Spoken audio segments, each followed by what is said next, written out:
It's news from heaven. Hey, today we're talking about auras and pride and prejudice, And what we're going to do here is dig into figuring out life in the mind through taking an annotated journey through Swedenborg's stuff. And today we're going to be starting our series on spirit auras, because Swedenborg has this awesome treatise on them in the second volume of Secrets of Heaven, where we go all into what composes them and how things that you don't really think would linger in any way can actually be part of how you sort of smell spiritually, and hopefully we're pulling something good out of that for our day-to-day life. I know it's a tall task, but that's the kind of thing that we do here. We're going to break it down into these three parts. We're going to look at what an aura is in the first place. Webster's upgrade. How we get an aura. What in us, what actions, what perceptions, what creates or affects the aura. And then we're going to delve into the aura of pride. What about this idea that there's me up there and everyone else is down here? Does that have any kind of metaphysical thumbprint that it puts on us? And why do all this stuff? Well, we're hoping to be able to, even with knowledge about something like this, free us from all the head weather. Everything. Are you worried this week? Are you upset this week? Why? Well, let's see if we can take those reasons and dispel them. Because it should be, or from what I've been told, wading through this material, that all the stuff that is getting us down isn't really anything to worry about. And we're going to look into how we can escape that sort of head weather by learning about the truth. Okay, all right, we're going to start in Secrets of Heaven Volume 2. You can download the link in the description. While you're downloading, like and subscribe. And if you subscribe, click the bell. If you don't click the bell, you're never going to know when we put out another episode, which it may be I'm taking so long to get to the episode, you're like, I never want to know again. So it goes, man. Click the bell anyway. It begins here at the beginning of this nice little sub-chapter, Perceptions and Auras in the Other Life. Already, we're getting right into auras. And interesting to link it to perceptions, that somehow an aura, I would wager, somebody's aura is us perceiving something about them. Notice we are in the other life. I'm not saying we necessarily have these around us right now, but we do, if you'll recall, we've got our body, but deep within there is a spirit. So our spiritual aura is in the spiritual world right now. I don't know if it goes through to the physical. How would I know? In the other life, as mentioned. And the cool thing is, you want to know more about this stuff, he's always got more references. You go in there, check that out. One individual recognizes another's character as soon as that other approaches, even if she or he says nothing. So this is a difference between what it's like to live in the afterlife and what it's like to live here. Right away, you can know whether you trust this person to sell you a car, because you can tell what's in them. How? The cool thing about the world Swedenborg describes, the spiritual world Swedenborg describes, is that it's got all this fantastical, mystical, exciting, interesting stuff in it, but it all happens through a set of consistent mechanisms, just like physical things happen through the laws of physics and gravity and whatever else. There are spiritual equivalents to those. So if you say in the spiritual world somebody just walks up and you know what they're like, there has to be a means by which that information is transmitted. Auras, could they be the means? This experience reveals the fact that our inward reaches are somehow active, although we are unaware of it, and that their activity enables others to perceive what kind of spirit we are. Now, I wouldn't go as far as to say that reveals that, and before you said it, but let's take a look at what that could possibly mean. So here we have that mechanism that we're talking about. Somehow the inward reaches, somehow that these inward reaches are active. What does either of that mean? Well, the way Swedenborg describes it, you've got yourself. It's just all going to be stick figures. This person will be more of a gingerbread person, but you've got yourself. Right? And you have something deep inside of you, right? That is sort of not just physically inside you or spatially inside you, but this is the essence of who you are. You might think of, I've got shallow characteristics and then I've got deep characteristics. What really makes me me?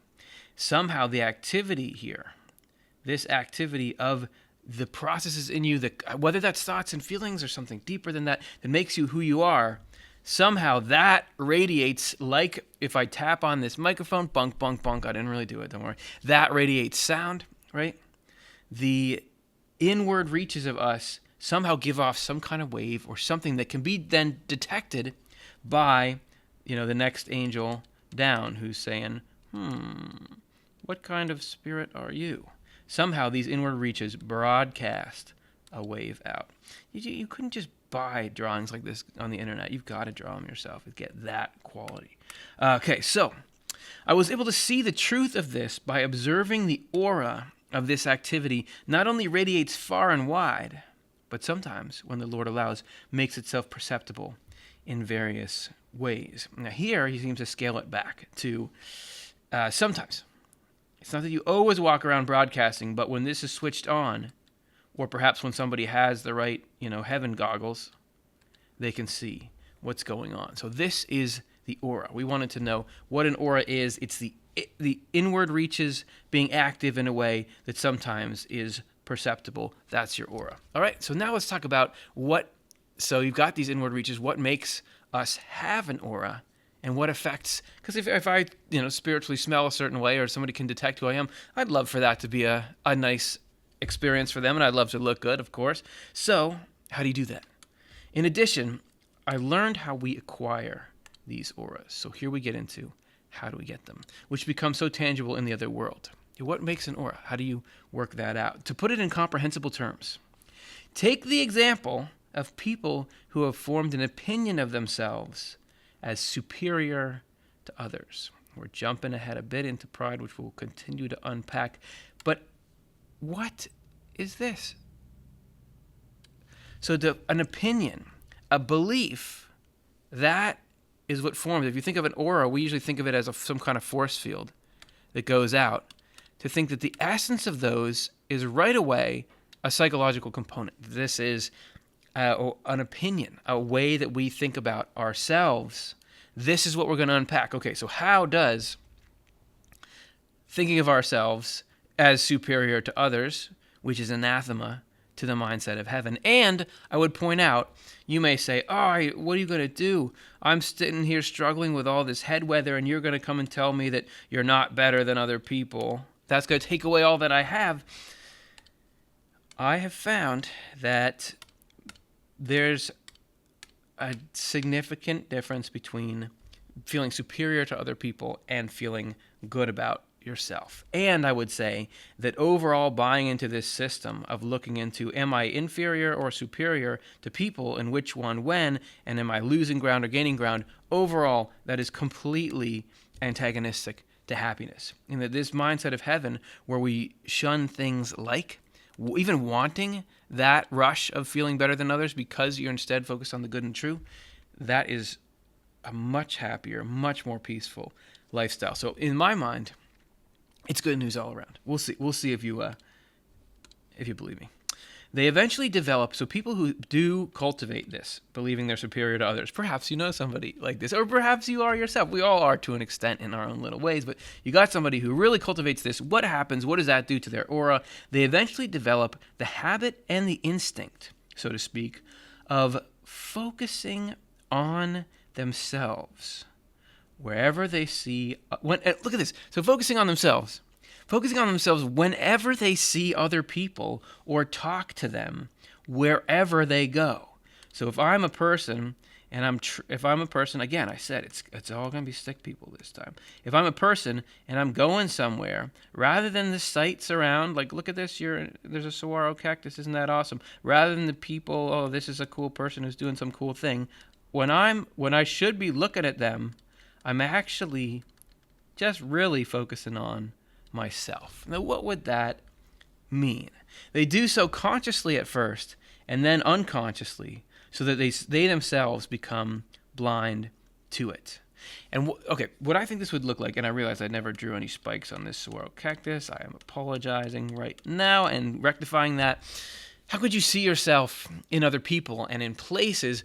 I think it has to do with not that you look at somebody and say, oh, that reminds me of myself.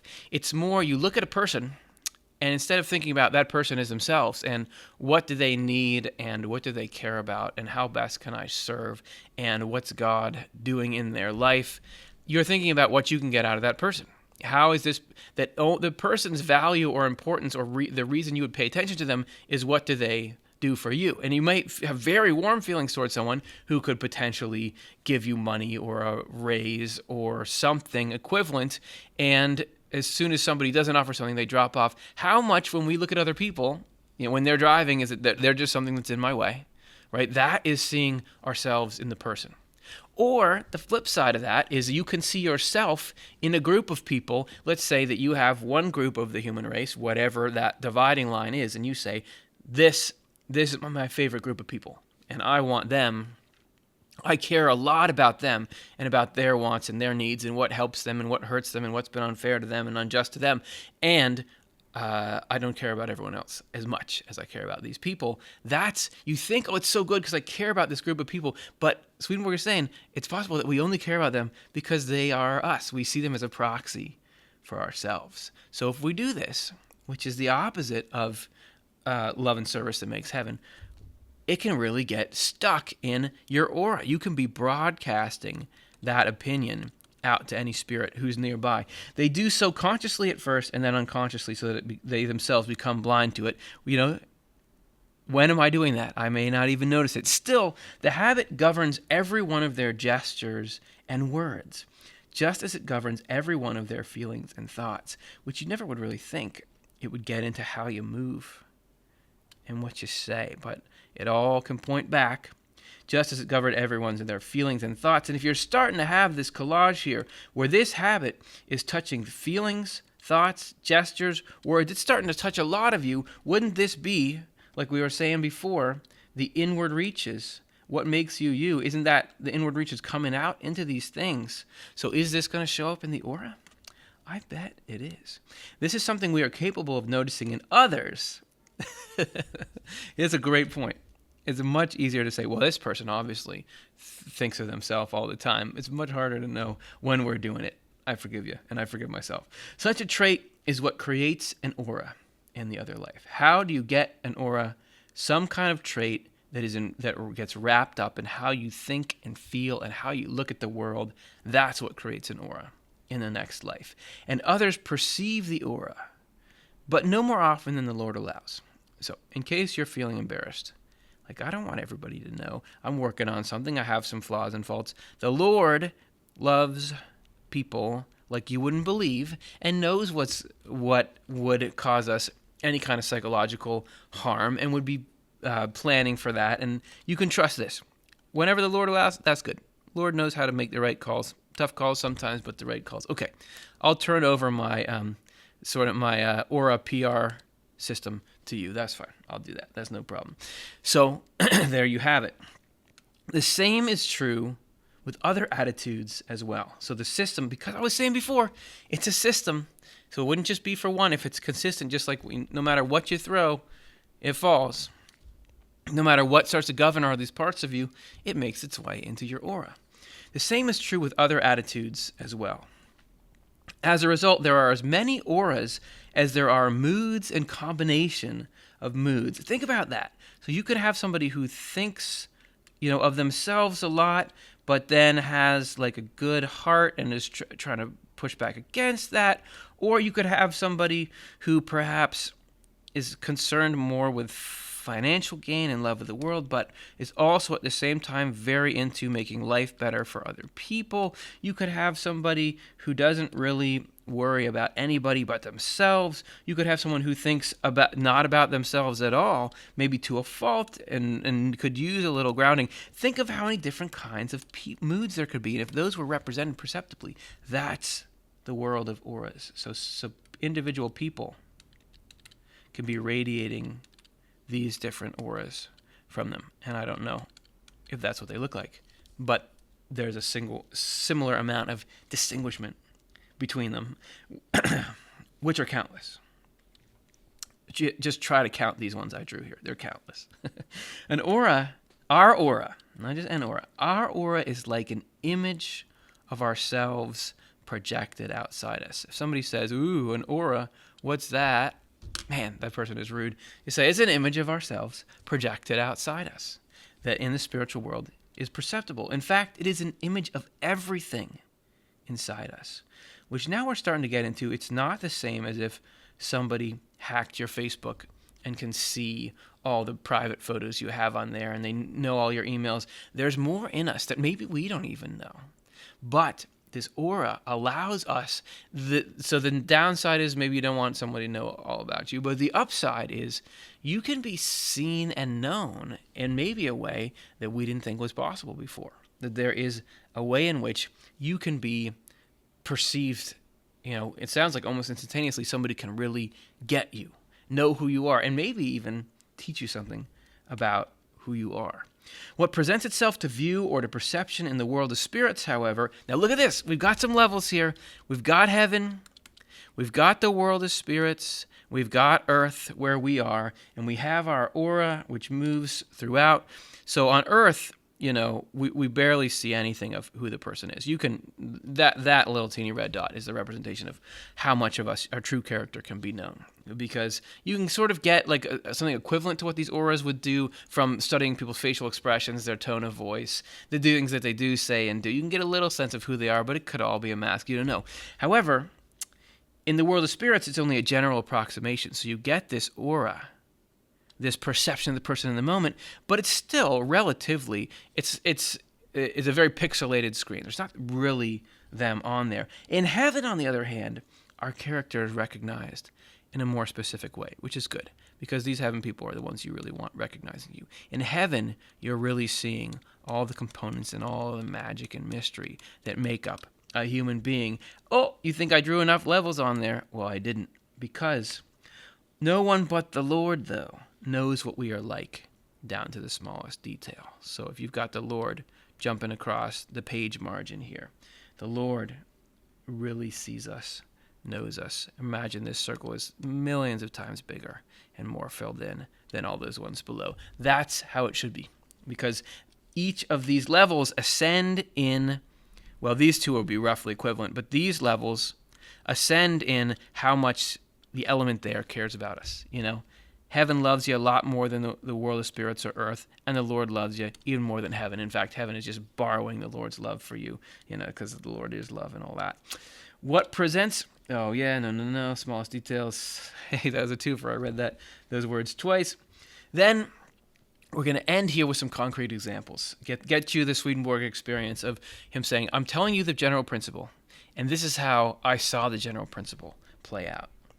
A certain spirit, so here we got a little bit of story time. A certain spirit I had known and talked to when he lived in his body, later appeared many times in the company of evil spirits. So we know he's got some issues if he can be hanging around with evil spirits. Because he had a high opinion of himself, there's what we were talking about before, right? That aura, he thinks that he is superior to other people. It got into his system. He had developed an air of superiority, which is interesting. An air of superiority to others. And because he was like this, how does this affect your spiritual company? The other spirits suddenly fled, so that none but he could be seen. And here we're starting to see an aura that has power. That aura that affects the environment. It's not just a tool to look at you, but it's a tool, it changes the air around you. Maybe you've been around people that it feels like, I feel different around them. And he then filled up his whole environment in all directions. It's interesting how this, if this is an outward projection of what's inside him, how does this reflect that air of pride? He then filled up his whole environment in all directions. And the atmosphere was one of concentration on himself. Soon afterwards, and so it seems like at first it kind of makes you powerful, right? Because this person focuses on themselves, and that self-importance inflates and fills up everything. It doesn't care if this is public space or someone else is trying to use it. This is all for me. It seems at first like that's a good deal. You get to really push people out. You get some nice elbow room. But look at how separating yourself from the human community makes it problematic to live. Soon afterward, abandoned by fellow members of his own community, because you can't have community. Why is it bad to think you're superior to others?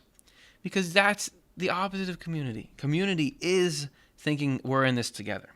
And the members of his own community couldn't hack it with that mindset. As well, he sank into another state. Those in the other life who are deserted by the community in which they live seem to become half dead at first, because in the spiritual world, here, the community that we're with, right, there's a grocery store owned by somebody nearby. There's some connection there. But if everybody disappeared, you'd still be going on. There, the community, and remember, these are really, really tight assemblages of people who all live and think the same. Not exactly the same, but they love and care about the same things. They are soulmates in a way. They are taking in, I won't spend too much time on this, I promise, but the life out of heaven, whichever level you're on by the time you're getting this, the life out of heaven streams in and through some community members gets to other community members. This is what keeps your particular life, your particular way of thinking and feeling about things alive. So when people ditch you because you're filling up the space, you seem to be half dead. Seem to become half dead at first. At that point, the only thing that keeps them alive is the influence of heaven on their inward capacities. Heaven never ditches you, and it's always going to keep you alive, but this outer civil life, you need to be able to play nicely with others in order for that to be alive. Then he began to complain and suffer, so it doesn't go that well for you. Other spirits later told me they could not stand to have him near. Like, I just can't stand that guy. Because, why? Because they're mean? Because he considered himself more important than anyone else, which isn't true. Considering yourself more important than anyone else, I can guarantee you something. As we go through life here, trying to navigate this head weather where the dark clouds are sending us negative messages and trying to get us miserable, and we're trying to be happy and stuff, considering yourself more important than anyone else never is the recipe for lasting happiness.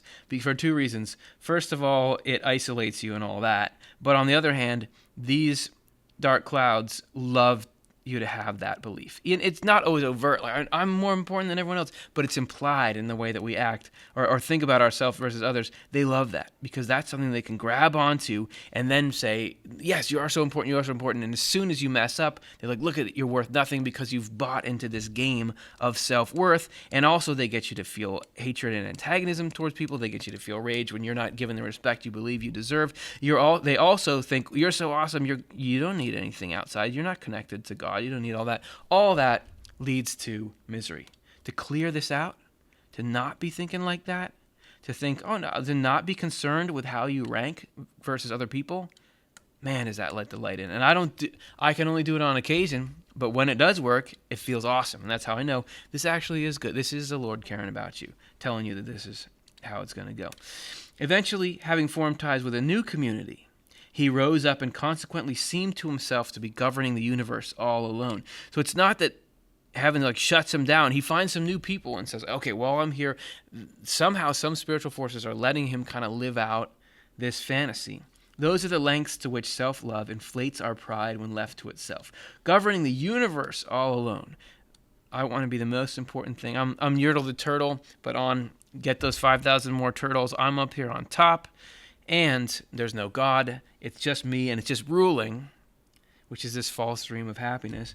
Afterward, he was thrown down among hellish spirits. Such is the lot that await those who consider themselves greater than others. I would add, if you study Swedenborg, you'll know that the throwing down is from your own desire to be more important than everyone else, because there's all these consistent spiritual principles. This is very heavy.